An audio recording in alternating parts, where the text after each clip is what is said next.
అందరికీ నమస్తే. ఈరోజు మనం బయట చేసే ఎగ్ ఫ్రైడ్ రైస్ చూద్దాం. ఇట్లాంటి సాసులు గీసులు లేకుండా సింపుల్‌గానే ఇంట్లో చేసుకునేలాగా. ఎందుకంటే పిల్లలకు పెట్టేటప్పుడు బయట ఇట్లాంటి సాసులు అవి లేకుండా ఉంటేనే మంచిగుంటది గదా! బయట తిన్నప్పుడు ఎట్లాగో ఉంటది. ఇంట్లో గూడా అవన్నీ ఎందుకు? మంచిగా హెల్తీగా అందరికీ నచ్చేలాగా, అందరూ మెచ్చేలాగా, అందరూ తినేలాగా ఎట్లా చేసుకోవాలో చూద్దాం. అబ్బా! తింటుంటే మాత్రము ఎంత మంచిగుందో సూపరుందిగ.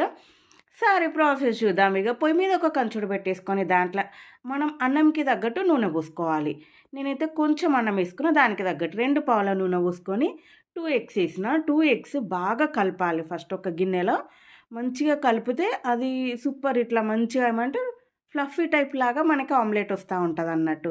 ఇట్లా భలే వచ్చింది కదా ఆమ్లెట్ లాగా. సరే దాన్ని పక్కకనేసుకొని ఒక 2 పచ్చిమిరపకాయలు, ఒక చిన్న క్యారెట్ ముక్క, ఒక 2, 3 బీన్స్‌లు.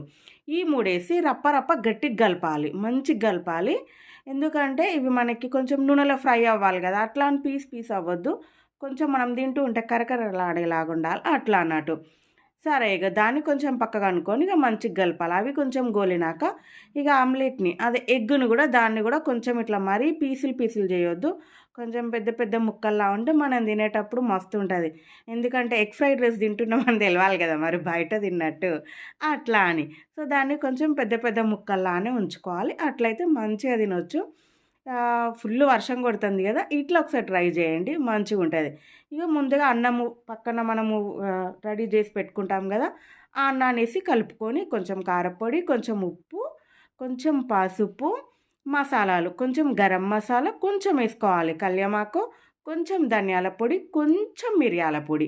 ఇవన్నేసి మస్తు గట్టిగా గలపాలి. మంచిగా ఫ్రై అయ్యేటట్టు ఆ నూనెలో ఫ్రై అయ్యేటట్టు మంచిగా గలపాలి. ఓహ్! మస్తుంది గదా! చూడ్డానికి అసలు చూస్తుంటేనే నోరూరుతది. ఎప్పుడు తినబుద్దయితావా? ఎప్పుడు తినాలా అని అనిపిస్తది. అట్లుంటదన్నట్టు. సరే ఇగ బాగా కలిపేసుకొని మంచిగా ప్లేట్‌లో పెట్టేసుకొని తినడమే. ఫుల్లు వర్షానికి ఈ నైట్ గాని ఇట్లా చేసుకొని తింటే ఏమన్నా ఉంటదా? ఇప్పుడిప్పుడు గూడా మస్తు సల్లగానే ఉంది. ఇగ వేడి వేడి అన్నం పెట్టుకొని దాని పక్కన ఒక చిన్న 2 ఉల్లిగడ్డలు, ఒక చిన్న నిమ్మకాయ ముక్క పెట్టేసుకొని తింటే అయిపోతుంది. అంతే. Thanks for watching. ఉంటా మళ్ళా.